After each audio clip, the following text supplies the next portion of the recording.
الحمد للہ رب العالمین، الصلاۃ والسلام علی سید الانبیاء والمرسلین، اما بعد فاعوذ باللہ من الشیطان الرجیم، بسم اللہ الرحمن الرحیم۔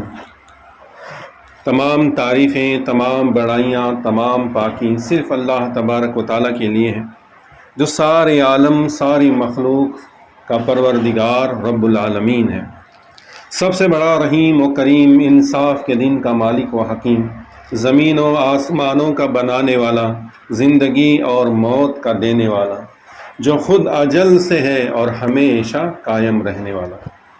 اللہ تبارک و تعالیٰ کی اس حمد و ثنا کے بعد میں آپ سب کو گواہ بنا کر، اس ماہ رمضان المبارک کی مبارک ساعتوں کو گواہ بنا کر آپ سب کی طرف سے اور اپنی طرف سے اس بات کی شہادت دیتا ہوں، یعنی گواہی دیتا ہوں کہ اللہ کے سوا کوئی عبادت کے لائق نہیں، وہ ایک ہے اور اس کا کوئی شریک نہیں، اور میں گواہی دیتا ہوں کہ محمد مصطفیٰ صلی اللہ تعالیٰ علیہ وآلہ وسلم اللہ کے بندے اور اللہ کے رسول ہیں۔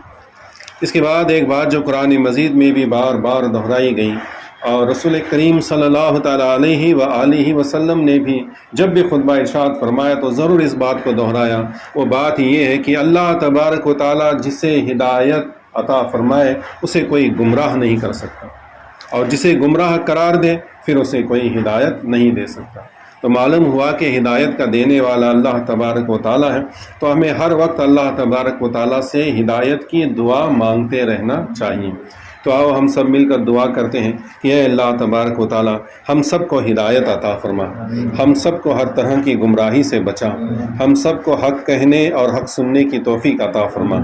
ان اللہ و ملائکتہ یصلون علی النبی یا ایھا الذین آمنوا صلوا علیہ وسلموا تسلیما۔ اللہم صلی علی سیدنا مولانا محمد وعلی آل سیدنا و مولانا محمد وبارک وسلم صلوا علیہ۔ سبحان ربک رب العزت عما یصفون والسلام علی المرسلین والحمد للہ رب العالمین۔ آج ماہ رمضان المبارک کا دوسرا جمعہ ہے۔ رمضان المبارک کے 3 عاشرے ہیں، 10 دن کے 3 حصے ہیں۔ پہلا عاشرہ، پہلے 10 دن، اس عاشرے کو اللہ کی رحمت کا عاشرہ کہا جاتا ہے، عاشرہ رحمت۔ دوسرا عاشرہ ہے مغفرت کا، یعنی دوسرے 10 دن مغفرت کے ہیں۔ اور تیسرا عاشرہ ہے اتقوا من النار کا، یعنی اپنے آپ کو دوزخ سے بچانے والا عاشرہ۔ تو ماہ رمضان المبارک کے پہلے عاشرے کے اب 2 دن بچے ہوئے ہیں۔ رحمت والے جو عاشرہ تھا اس کے صرف 2 دن بچے ہیں، دیکھتے دیکھتے 8 روزے ختم ہو چکے، 8واں روزہ ابھی چل رہا ہے۔ کتنی جلدی دن آ رہے ہیں اور جا رہے ہیں، پتہ بھی نہیں چل رہا۔ تو اسی جو وقت ہمارے پاس ہے، اس وقت کو غنیمت جانتے ہوئے اپنی آخرت کو بہتر بنانے کی فکر کریں۔ ماہ رمضان المبارک میں ہمیں جو عبادتیں کرنی ہیں، جو اللہ کی رحمتیں اور بہاروں سے مالا مال ہونا ہے، تو یہی وہ وقت ہے کہ اس تمام وقت میں اپنے آپ کو عبادت میں لگائیں، اللہ تبارک و تعالیٰ کی فرما برداری میں لگائیں، جو عبادتیں فرض کی ہیں انہیں بجا لائیں۔ اس کے علاوہ نفل عبادتیں، نفل نمازیں پڑھیں، قرآن مجید کی تلاوت کریں، درود شریف کا ورد کریں، اللہ تبارک و تعالیٰ کی تسبیحات پڑھیں، جو کچھ کر سکتے ہیں عبادتیں کریں۔ ماہ رمضان المبارک میں جو خاص عبادتیں بتائی جاتی ہیں ان میں سے پہلی تو روزہ ہے، جو مخصوص رمضان کے لیے ہے، تو روزے تو رکھ رہے ہیں ماشاء اللہ تبارک و تعالیٰ۔ اب اس کے بعد جو ہے دوسری زکوٰۃ، صدقہ فطر، یہ بھی جو ہے ماہ رمضان میں بہت زیادہ کی جاتی ہیں۔ اور زکوٰۃ اور صدقہ فطر، دوسروں کی مدد کرنا، یہ ماہ رمضان میں جب کرتے ہیں ہم تو اس سے ہمیں بہت زیادہ نیکیاں اور ثواب ملتے ہیں، کیونکہ ماہ رمضان المبارک میں ایک نفل کا درجہ فرض کے برابر ہے۔ اگر نفل پڑھتے ہیں تو وہ فرض کے برابر شمار کی جاتی ہیں، اور ایک فرض کا 70 گنا، 70 فرض پڑھنے کے برابر ثواب دیا جاتا ہے۔ یعنی 1 روپیہ اگر ہم صدقہ کرتے ہیں تو 70 گنا زیادہ، یعنی 70 روپے صدقہ کرنے کا ہمیں ثواب ملتا ہے۔ یعنی 100 روپے اگر ہم نے صدقہ و خیرات کی اس ماہ مبارک میں تو 7000 روپے اللہ کی راہ میں خرچ کرنے کا ثواب ہمیں ملتا ہے۔ تو اس اعتبار سے اس ماہ مبارک میں جو ہے جو زکوٰۃ نکالنے اور زکوٰۃ جن پر وارد ہوتی ہیں، جو زکوٰۃ دینے کے حقدار بنتے ہیں، وہ لوگ ماہ رمضان المبارک میں اپنی زکوٰۃ نکالتے ہیں، کیونکہ زکوٰۃ تو دینی ہی ہے، ماہ رمضان میں دیں گے تو 70 گنا زیادہ ثواب ملے گا۔ زکوٰۃ نکالتے ہیں، صدقہ و فطرہ نکالتے ہیں، اور دوسروں کے ساتھ مدد کرنے کا جو جذبہ ہوتا ہے ماہ رمضان المبارک میں بہت زیادہ پایا جاتا ہے۔ تو آج کی جمعہ ہم زکوٰۃ کے بارے میں، صدقہ فطر کے بارے میں، دوسروں کو مدد کرنے کے بارے میں کچھ گفتگو کریں گے انشاءاللہ تبارک و تعالی۔ زکوٰۃ تو ہر مومن پر فرض ہے جو صاحب نصاب ہے۔ صاحب نصاب ہونے کے لیے اس کے پاس 7.5 تولے سونا یا 52.5 تولہ چاندی، جتنی رقم، اس کی قیمت جتنی بنتی ہے اتنی رقم اگر اس کے پاس ہے تو وہ صاحب نصاب ہے۔ اسے اپنے مال کی زکوٰۃ نکالنی ہے۔ کتنی نکالنی ہے؟ 2.5%۔ 100 روپے ہیں تو اس میں سے 2.5 روپے اسے نکالنے ہیں۔ 100 روپے ہے تو اس میں 2.5 روپے اس میں نکالنے ہیں، مطلب 1,00,000 روپے اگر اس کے پاس ہے تو اسے جو ہے 2,500 روپے اس کی زکوٰۃ بنتی ہے۔ یہ زکوٰۃ جب ہم نکالتے ہیں تو بتایا جاتا ہے کہ یہ زکوٰۃ ہمارے مال کو پاک و صاف کر دیتا ہے۔ مثال کے طور پر ہمارے پاس پینے کے لیے جو پانی آتا ہے، ندی کا پانی پینے کے لیے جو ہمارے پاس آتا ہے تو پاک و صاف ہو کر آتا ہے، تب جا کر ہم اسے پیتے ہیں۔ فلٹر ہو کر آتا ہے تب پینے کے لائق بنتا ہے، ورنہ ندی کا پانی آج ہم کہیں کسی کے گلاس پر پانی ندی سے نکالو اور پیو، وہ پانی نہیں پیے گا، کیونکہ اس میں گندگی ہوتی ہے، دھول ہوتا ہے، جراثیم ہوتے ہیں۔ تو کہتا ہے کہ نہیں بھائی، ہم جو چائے کو پانی آتا ہے فلٹر کیا ہوا وہ پئیں گے، یا کہ پھر خرید کر بسلری کا پانی پئیں گے، کیونکہ پاک و صاف پانی پینا ہماری صحت کے لیے بھی اچھا ہے اور ہماری طبیعت کے لیے۔ اسی طرح جو ہے زکوٰۃ ہمارے مال کو پاک و صاف کرتی ہے۔ ہمارے پاس جو بھی پیسہ ہے اس میں سے اگر 2.5% مال ہم زکوٰۃ کے لیے نکالتے ہیں تو وہ مال ہمارا پاک و صاف ہو جاتا ہے، ہمارے استعمال کے لیے برکت والا بن جاتا ہے، برکت والا بن جاتا ہے، اور وہ پاک و صاف مال ہماری زندگی کو بھی نفع دیتا ہے، دنیا میں بھی نفع دیتا ہے اور آخرت میں بھی نفع دیتا ہے۔ ورنہ ہم نے کئی لوگوں کو دیکھا ہے کہ جن کی زکوٰۃ بہت زیادہ ہوتی ہے اور نکالتے نہیں ہیں، تو پھر ان کے گھر میں ہم نے دیکھا ہے کہ بیماریوں کا ایک تانتا لگا ہوا ہوتا ہے۔ بیوی بیماری سے اٹھی نہیں کہ بچے بیمار ہو جاتے ہیں، بچوں کی بیماری ختم نہیں ہوئی کہ اور کوئی بیمار ہو جاتا ہے، تو اس کا پیسہ ایسے ہی چلا جاتا ہے۔ بہت سارے لوگوں کے پاس ایسی پریشانی دکھائی دیتی ہے کہ پتہ نہیں چلتا پیسہ تو آتا ہے جاتا کہاں ہے۔ تو ذرا سوچیں، غور و فکر کریں، کیا ہم اپنے آنے والے مال کی زکوٰۃ نکالتے ہیں یا نہیں؟ ہم اس میں سے کچھ صدقہ و خیرات کرتے ہیں یا نہیں؟ تو انہیں پتہ چلے گا کہ ہم ایسا نہیں کرتے، تو انہیں چاہیے کہ ایسا کرنا شروع کریں۔ تمہارا مال پاک و صاف ہو جائے گا، اور اس پاک و صاف مال سے تمہاری دنیا بھی بہتر بنے گی اور تمہاری آخرت بھی بہتر بنے گی۔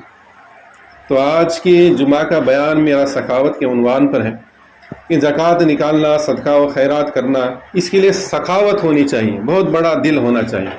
ورنہ ہمارے پاس جو مال ہے وہ مال جو ہے اپنی ایک محبت لے کر ہمارے پاس آتا ہے، اور ایسی محبت ہوتی ہے کہ وہ پیسہ ہماری جیب سے، ہمارے ہاتھ سے چھوٹتا نہیں۔ بچوں سے زیادہ محبت ہمیں اپنے مال سے ہوتی، تو پیسہ ہمارے ہاتھ سے چھوٹتا نہیں۔ اس کے لیے بہت بڑا دل کرنا ہوتا ہے، اور بہت بڑا دل جس کا ہوتا ہے اسے سخی کہا جاتا ہے۔ میں چند سخیوں کی مثالیں آپ کے سامنے بیان کرتا ہوں کہ قرآن مجید میں حضرت ابراہیم علیہ السلام کا تذکرہ ہے کہ حضرت ابراہیم علیہ السلام اللہ تبارک و تعالیٰ کے بڑے مخلص بندے، سخاوت میں جن کا نام لیا جاتا ہے۔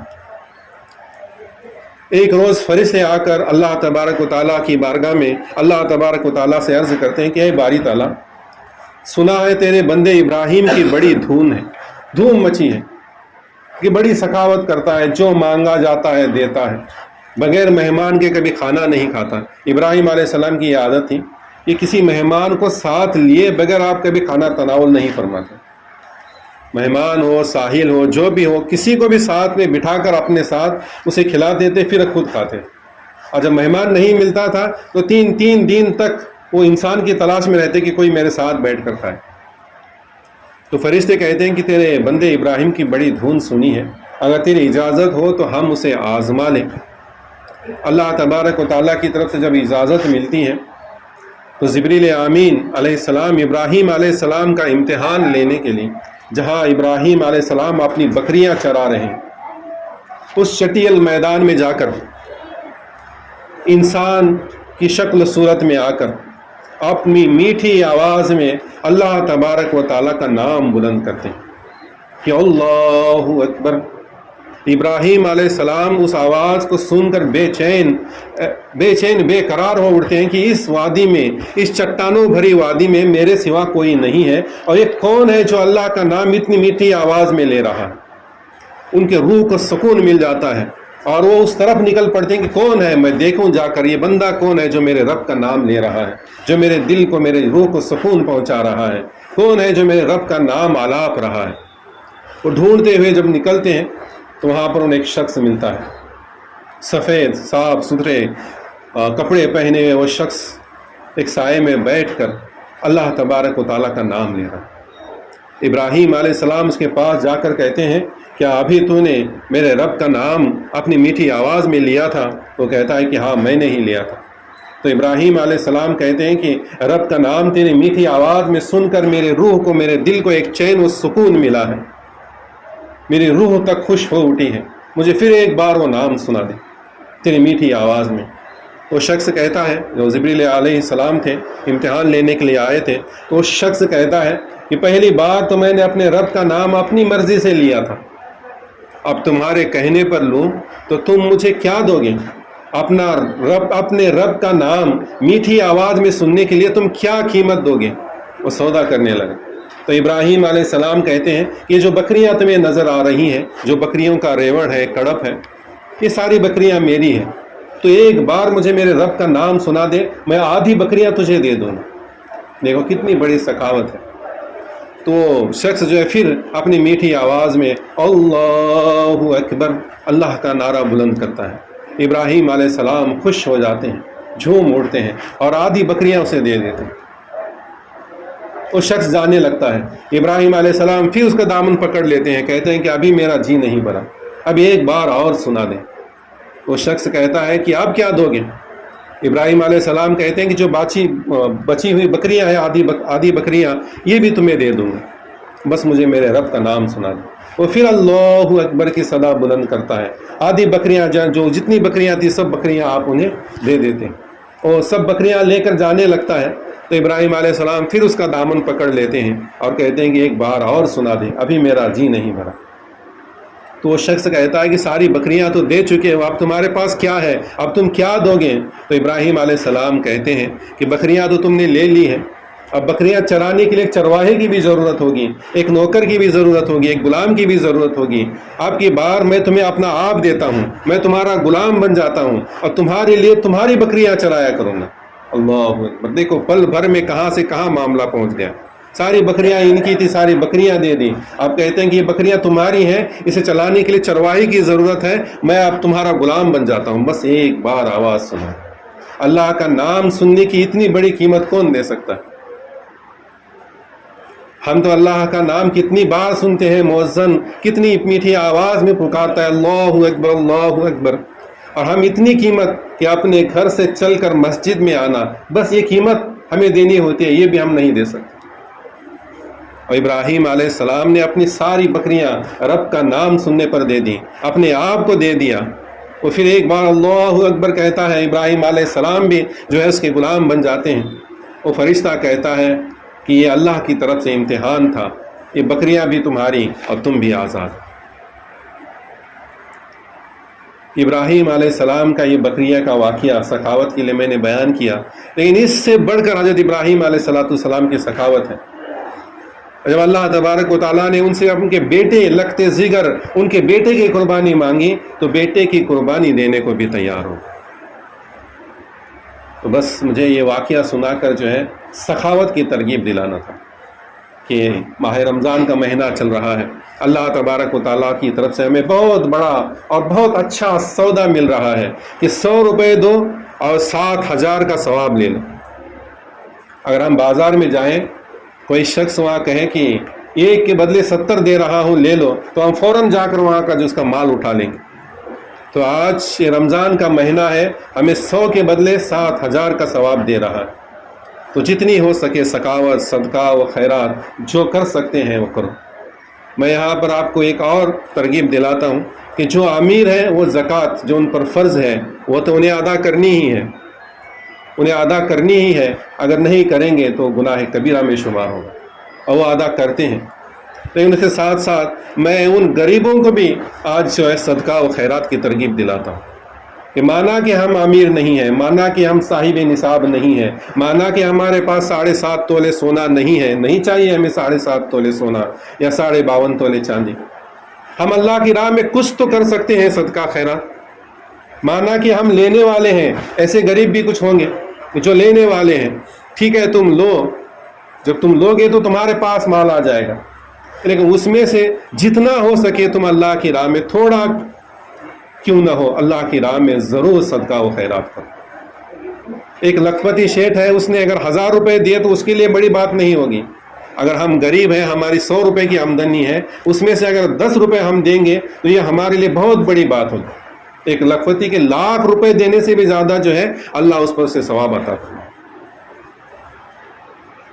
اس کا انتظار نہ کریں کہ اللہ نے ہمیں مال و دولت نہیں دی، ہم امیر نہیں ہیں، ہم زکوٰۃ کے صاحب نصاب نہیں ہیں، نہیں، اس کی فکر نہ کریں۔ اللہ کی راہ میں ہمیں عبادتیں کرنی ہے۔ ماہ رمضان المبارک کا مہینہ ہے، ہمیں اس ماہ میں جو ہے اللہ کو راضی کرنے والے ہر کام کرنے ہیں۔ قرآن مجید کی تلاوت کرنی ہے، درود پاک پڑھنا ہے، اللہ کی تسبیح بیان کرنی ہے، نفل نمازیں پڑھنی ہے، نمازیں پڑھنی ہے، ساتھ میں صدقہ و خیرات کرنا ہے۔ تو صدقہ و خیرات کیا صرف امیر لوگ کر کے اپنے پیسوں سے جنت خریدیں گے؟ غریبوں کو بھی چاہیے کہ اپنے پاس جو ہے 10 روپے ہے، اس میں سے 1 روپیہ دیں گے تو ہمارا کیا بگڑنے والا نہیں، تو دیں۔ صدقہ و خیرات اس ماہ میں کی جاتی ہیں، اور صدقہ اور خیرات اللہ تبارک و تعالیٰ کو بہت زیادہ پسند۔ تو سخاوت کی ترغیب دلانا میرا مقصد تھا۔ یہاں پر مجھے ایک حکایت جو قرآن مجید میں بیان کی گئی ہے وہ بیان کرنا ہے، تاکہ جو بات میں نے کہی وہ ہم سب کے دلوں پر اثر کر جائے۔ وہ بات یہ ہے کہ قرآن مجید میں اللہ تبارک و تعالیٰ نے ایک باغ والے کا ذکر کیا ہے۔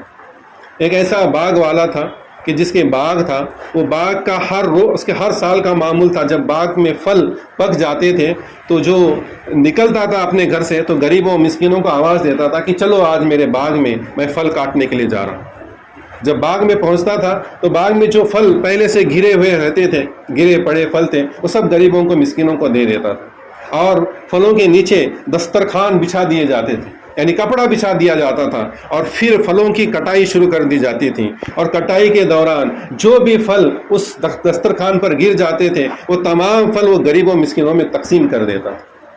اور اس کے علاوہ جو خالص پھل جو اوپر سے نکال کر اس کے پاس خالص بچے رہتے تھے، اس میں سے بھی 10واں حصہ وہ جو ہے غریبوں مسکینوں میں تقسیم کر دیتا تھا۔